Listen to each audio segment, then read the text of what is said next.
much. So this paper is co-authored with my partner of Dr. Rongui Huang from Fudan University. So it's just a draft here, but we would like to share our main argument, our perspective, and also empirical findings here. So this paper is mainly about the particular phenomenon of activism in urban China, that is the NIMBY activism, which is not in my backyard. This is a phenomenon that actually local residents oppose against, the construction or siting of those potentially hazardous facilities to be built near their neighborhood, because they think that it may incur some environmental risks on themselves and the environment. So in this kind of particular activism, actually, we can see that popular protest in China and authoritarian regime actually is very different from those in Western democracies, as we can see, because the participants may incur more critical risks, such as those activists may contained or even sentenced by the government. But even under these circumstances, we can see that this kind of popular protests with regard to this NIMBY claims actually is on the rise and become more and more popular in all parts of China. So in this paper, we have a very simple question to answer: is that actually how do those participants actually look at this kind of controversial issues, and what drives them to go to the street, even facing this kind of political risks? So here we can see that the NIMBY protest actually is on the rise, and I just list some very high profile and involving thousands or even tens of thousands of participants. We can see their protest against the critical industries and against those nuclear facilities, and also against those incinerators, something like that. So our research question is very clear that how do citizens frame their opposition in a NIMBY protest? This has two small questions. First is, what are their common frames? And the second is, how do these frames temporarily change? Because at first people may have certain frames they have in mind, but as those the protest unfolded, maybe they have very some experience, some interaction with the government, with their peers, so their frames may change temporarily, as these incidents are involved. So there are two small questions. So literature review is first we try to find some literature mainly talking about people's motivations in this NIMBY protest. And there are three branches of literatures trying to explain people's motivations. The first is about environmental and health risks. It's very simple that residents are concerned that the construction or operation of the particular facilities may have some bad effects on their body and their living environment. So they try to oppose this kind of facilities. But considering that the risks are doesn't happen yet and very hard to perceive, so the perception of this kind of risks actually is built on some scientific assessment and the words by those experts or the mass media. So to some extent that this kind of environmental risk is socially constructed. So this is the first branch of theory. And the second theme is focusing on the siting process. It mainly say that there are two problems in the siting that may arouse people's dissatisfaction. The first is about the scientific criteria. That is whether the location or the site is really the natural environment of this location has the carrying capacity actually to hold this kind of facilities.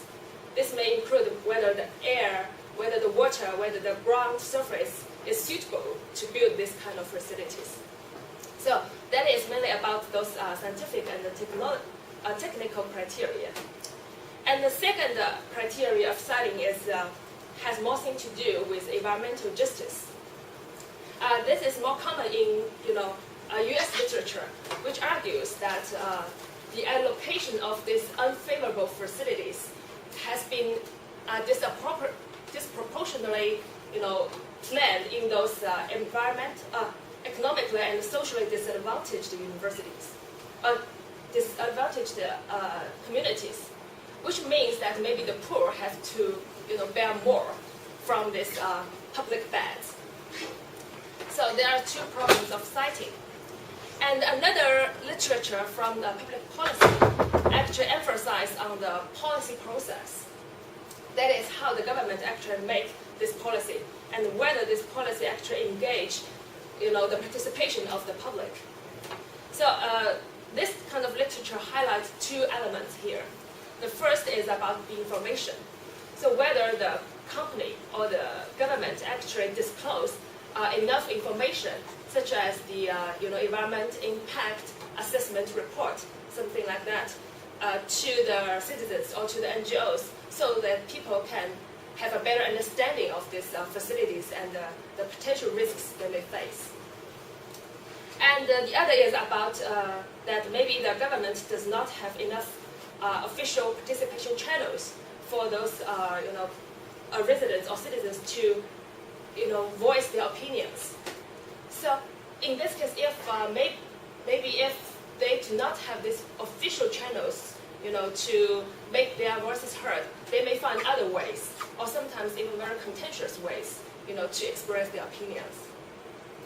So basically, this policy perspective argues that maybe the government can be more transparent and can be more can improve its participation channels. Maybe the citizens can be more understandable of this kind of facilities, and so to cooperate with the government.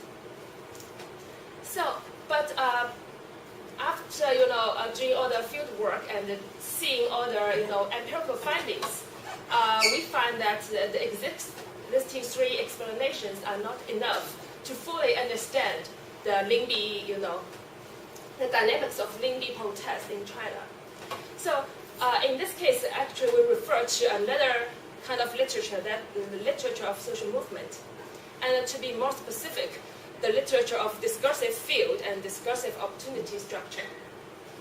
So this kind of literature basically argues that each society actually exists only very few dominant discourses or cultures.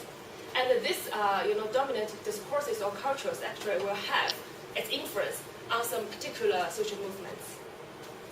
So in this sense, that this cultural and discursive terrain may enable or constrain the movement's preparatory mobilization and outcome. And how this kind of dominant discourses and cultures may be influenced by the public attention, by the mass media. So there are some factors that can actually have an influence on this kind of cultural discourses.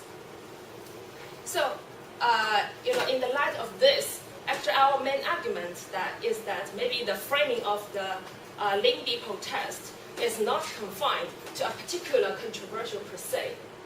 Rather, the framing is connected to a broader cultural and discursive context.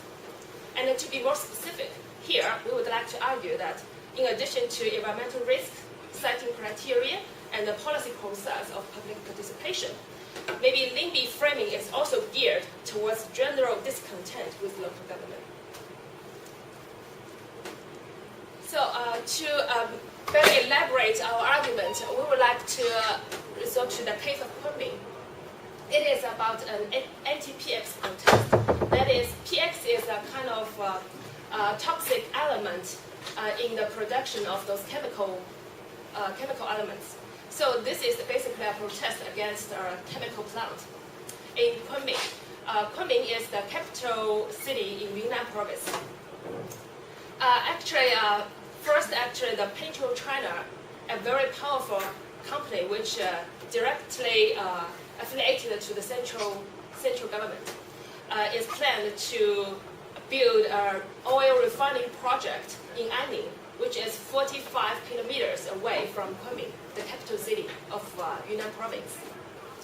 And since Kunming is at the downwind of the Anning, so residents in Kunming were so afraid that maybe this kind of facilities will have some bad effects on their body and the environment.